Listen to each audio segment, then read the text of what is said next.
Olá, bom dia! Seja muito bem-vindo ao Toda Hora nesta terça-feira, dia 1º de fevereiro. Nessa edição vamos falar sobre os temporais que mataram pelo menos 24 pessoas em São Paulo e as buscas por sobreviventes continuam. A pandemia faz 650 mil crianças brasileiras não serem matriculadas no ensino infantil. Cientistas descobrem subvariante da Ômicron ainda mais contagiosa. E o Paraguai começa a vacinar crianças de 5 a 11 anos de idade. As chuvas intensas que começaram no final de semana em São Paulo provocaram 24 mortes em 8 das 14 cidades atingidas. São elas Arujá, Embu das Artes, Itapevi, Jaú, Ribeirão Preto, Francisco Morato, Várzea Paulista e Franco da Rocha, onde a tragédia humana foi maior. Com 8 pessoas mortas, os moradores da cidade fazem uma espécie de corrente na busca por sobreviventes. Segundo a corporação, 10 pessoas estão sendo procuradas. Uma cena que dificilmente será esquecida pelos moradores do Parque Paulista, em Franco da Rocha.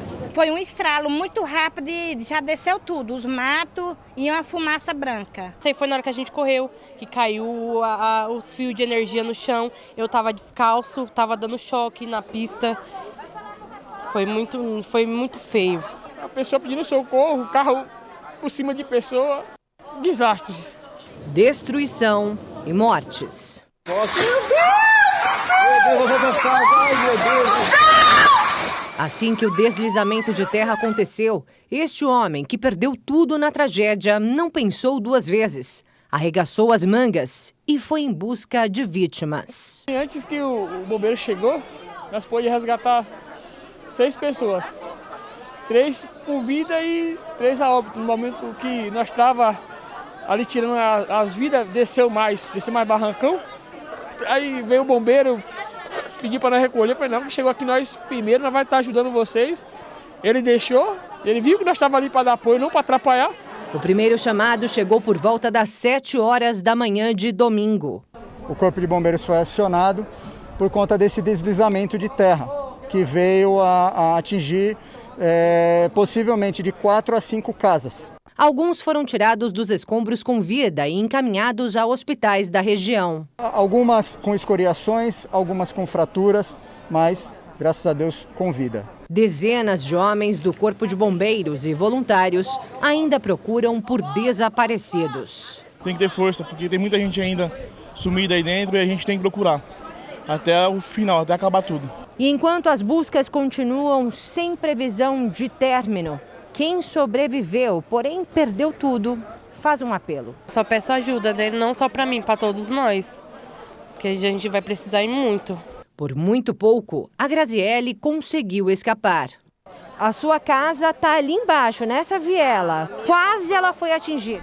Quase, faltou 2 para atingir a minha, né? Mas agora a mulher grávida de 7 meses e mãe de um menino de 3 anos não pode mais voltar para casa.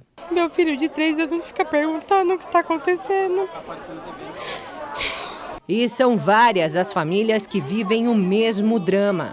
A dona Renata mora nesta viela, exatamente onde aconteceu o deslizamento de terra, por muito pouco. A sua casa não foi atingida, né, dona Renata? Não chegou a ser atingida, mas está toda rachada. E diante dessa situação, a própria comunidade se mobiliza. Aqui nesta casa, aproximadamente 10 mulheres se reuniram para receber donativos, entre líquidos, alimentos, produtos de higiene, roupas, para ajudar aquelas pessoas que mais precisam. Além disso, elas também estão preparando refeições, que são doadas não somente para a população, mas também para as equipes que estão atuando nesse trabalho de resgate de possíveis vítimas. A dona Helena, ela se prontificou de estar ajudando o pessoal e abrindo as portas da casa dela para facilitar mais a entrada e saída de bombeiros, de polícia, dos meninos que estão ajudando também. E aí no boca a boca vocês estão mobilizando toda a comunidade? Sim, no boca a boca, o pessoal postando, o pessoal ajudando, o pessoal se prontificando. A gente está correndo atrás, batendo de porta em porta se for preciso, para estar pedindo uma ajuda para o pessoal aí do município, né? Tudo roupa, Tudo rouba pro povo, roupa, sapato, brinquedo, o que tá precisando, a gente tá ajudando, entendeu? Desempregado e ajudando, um povão ajudando o outro. Quantas casas foram interditadas? No total, englobando aqui a região de Franco da Rocha, 38 unidades foram interditadas. Para onde essas famílias foram levadas? Nós temos 2 abrigos emergencial, um do lado sul aqui, que fica no Clube das Acácias, e um outro no lado norte, que fica na escola Dona de Salvazone. O Fundo Social de Franco da Rocha também recebe doações nos mesmos endereços. Para mais informações, ligue para DDD 11, número 4800-4618. E se poder se comover com nossa história e ajudar a gente a conquistar o que nós perdeu, é só Deus para agradecer. A boa vontade de cada um agora para nós estar ajudando a gente, né? A solidariedade num momento como esse é de extrema importância. Em todo o estado de São Paulo, a Defesa Civil contabilizou 660 famílias desabrigadas ou desalojadas. E olha só, o Instituto Nacional de Meteorologia previa o forte temporal desde a última quinta-feira. E a expectativa é de risco de novos temporais até amanhã, quarta-feira, não apenas em São Paulo, mas também no Paraná e em Santa Catarina. E hoje, em Franco da Rocha, o dia deve ficar encoberto com poucas aberturas de sol. A chuva pode vir a qualquer hora do dia de forma moderada. Existe 67% de chance de chuva, que pode chegar até 42 milímetros na região. A mínima será de 20 graus e a máxima não vai passar dos 27 graus. E vamos conferir a previsão do tempo para essa terça-feira em outras cidades do país. Começando pela cidade de Petrolina, em Pernambuco, os termômetros por lá devem chegar a 33 graus com tempo firme durante todo o dia. Em Sobral, no Ceará, o calor também deve predominar e a temperatura máxima é de 35 graus. Em Manaus, no Amazonas, o dia vai ser quente, com máxima de 32 graus e previsão de chuva no finalzinho da tarde. Em São Paulo, o tempo deve continuar instável. A máxima não vai passar de 26 graus e pode chover a qualquer hora do dia. E no Rio de Janeiro, o tempo também vai ficar encoberto, com poucas aberturas de sol e a previsão máxima é de 28 graus. De acordo com o censo escolar feito pelo INEP, que é o Instituto Nacional de Estudos e Pesquisas Educacionais, o número de matrículas de crianças no ensino infantil reduziu 7,3% durante a pandemia.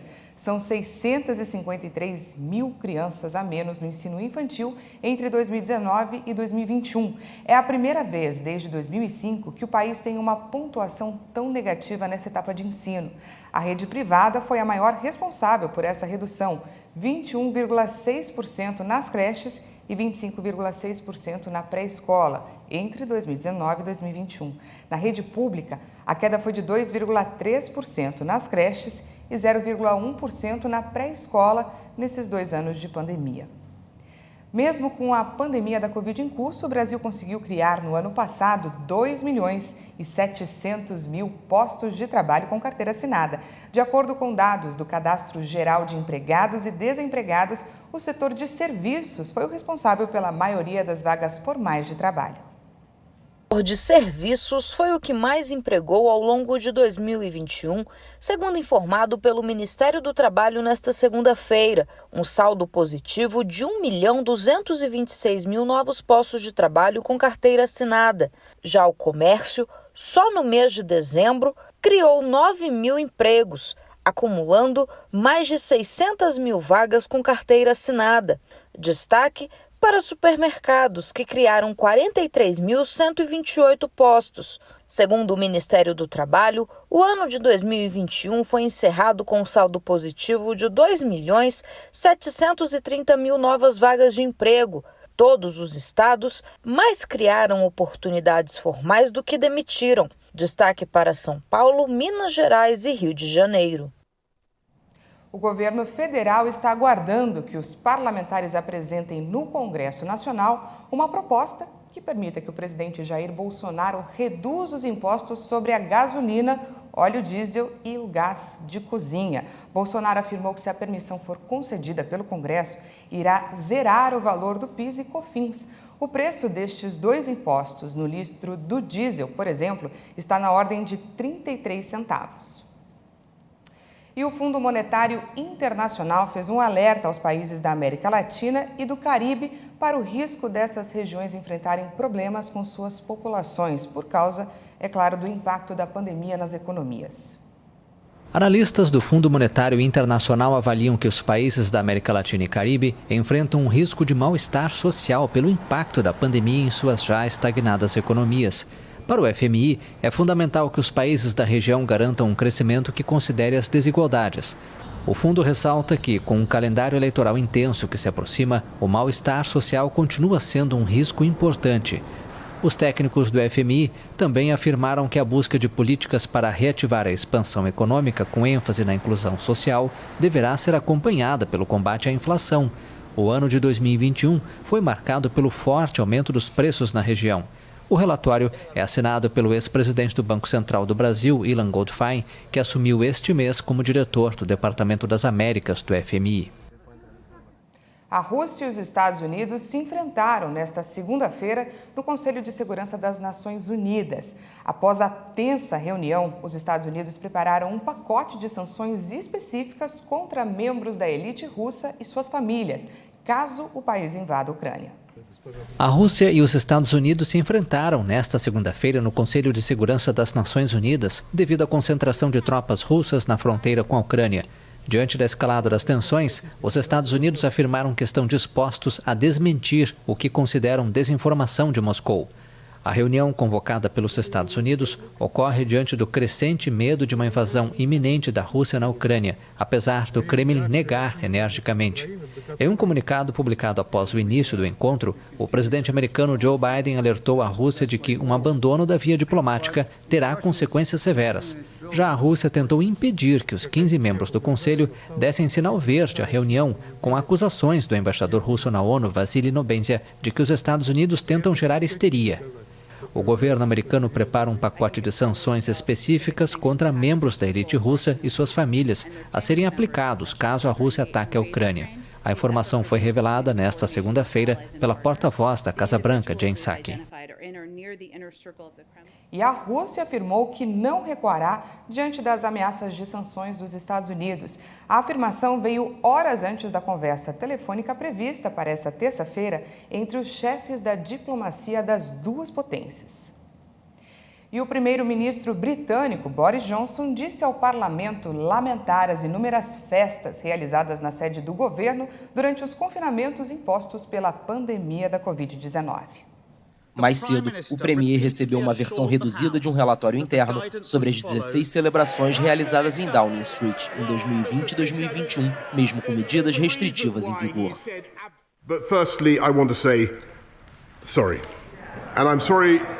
Em primeiro lugar, quero pedir desculpas. Sinto muito pelas coisas que simplesmente não acertamos e também pela forma como este assunto foi tratado. Não adianta dizer que isso ou aquilo estava dentro das regras. Não adianta dizer que as pessoas estavam trabalhando duro. Esta pandemia foi difícil para todos. Pedimos às pessoas de todo o país que fizessem sacrifícios extraordinários, não se reunissem com familiares, não visitassem parentes antes de morrerem. Eu entendo a raiva que as pessoas sentem.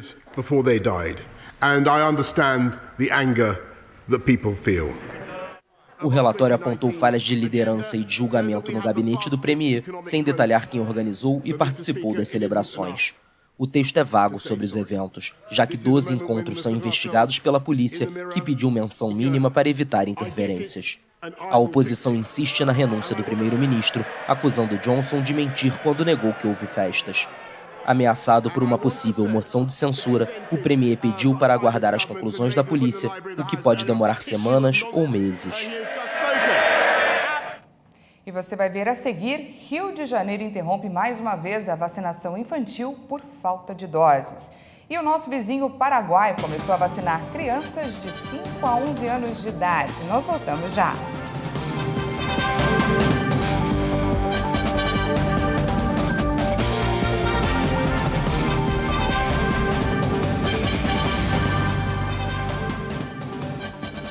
Estamos de volta ao vivo, agora são 8 horas e 49 minutos no horário de Brasília. A Associação Brasileira de Navios de Cruzeiros anunciou a prorrogação da suspensão voluntária das operações nos portos do Brasil até o dia 18 de fevereiro. Para a volta dos cruzeiros, é necessário que todos os estados e municípios que recebem as embarcações estejam de acordo com o retorno das operações para atender aos trâmites e exigências dos rigorosos protocolos de segurança estabelecidos pela Anvisa. Já a agência recomendou desde o dia 12 de janeiro a suspensão definitiva da temporada de cruzeiros no Brasil como ação necessária à proteção da saúde da população. E a média móvel de mortes por Covid aqui no Brasil volta a superar as 500 vítimas diárias. A média móvel de casos nos últimos 7 dias dessa vez bateu recorde. Em 24 horas, o Brasil confirmou 284 novas mortes por Covid-19.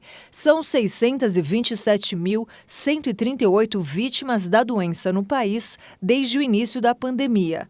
Também foram registrados 77.947 novos casos de Covid em um dia. Ao todo, são 25.426.744 diagnósticos confirmados.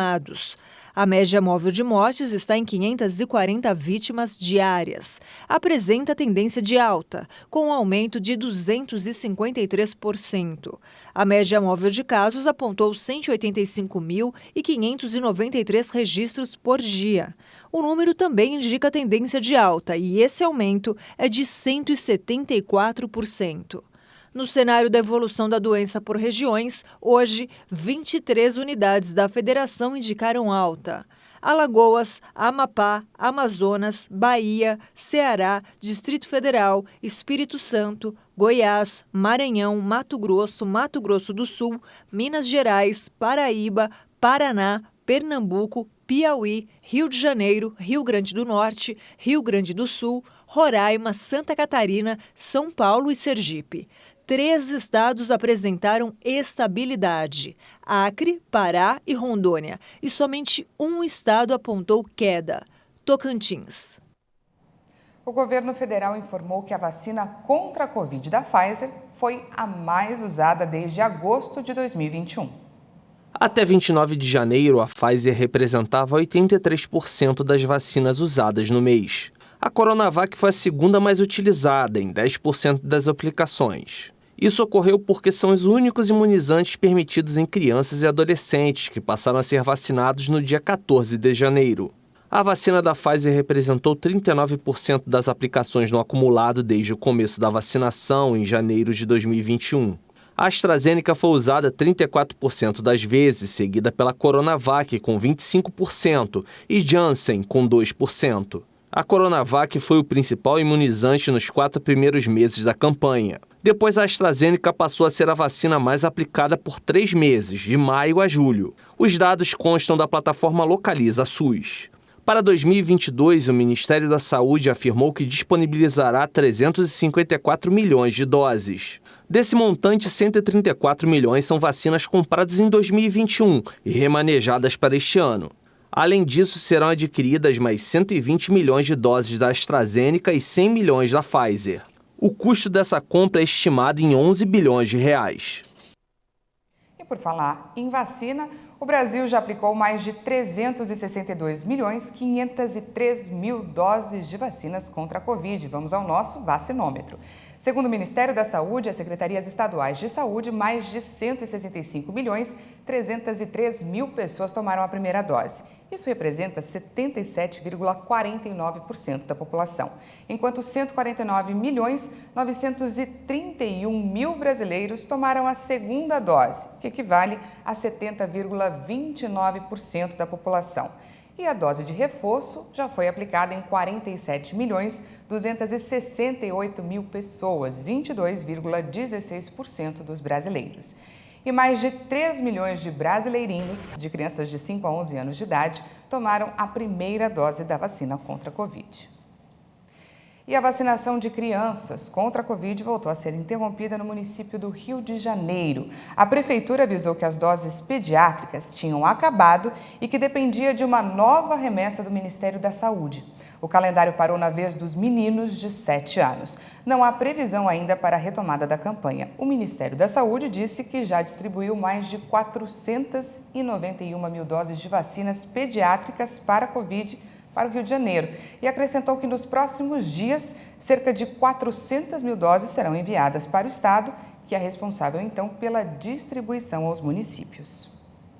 O país vizinho, o Paraguai, começou a vacinar agora as crianças de 5 a 11 anos de idade contra a Covid. A campanha quer atingir mais de 1 milhão de menores em idade escolar. A vacinação dessa faixa etária ocorre em um momento de ressurgimento da doença com suas variantes ainda mais transmissíveis que a cepa original. O último relatório oficial registrou 29 mortes em 24 horas e mais de 570 mil infectados desde o surgimento da pandemia em março de 2020. A Covid já provocou mais de 17 mil mortes no país vizinho. O ministro da Educação, Manuel Brunetti, anunciou que o plano é reiniciar as aulas presenciais em fevereiro, após 2 anos de isolamento devido à pandemia. Mas, com o aumento das infecções, a posição do governo será reconsiderada para admitir o ensino dividido entre aulas virtuais e presenciais. E olha só, cientistas descobriram uma subvariante da Ômicron, ainda mais contagiosa que a original. Na França, autoridades sanitárias anunciaram que atletas estrangeiros que tenham esquema vacinal completo com qualquer imunizante vão poder entrar no país para campeonatos esportivos. De acordo com a Autoridade Dinamarquesa de Controle de Doenças Infecciosas, se uma pessoa está infectada com a BA.2, há um risco global de 39% de que outro membro da família seja contaminado durante a primeira semana.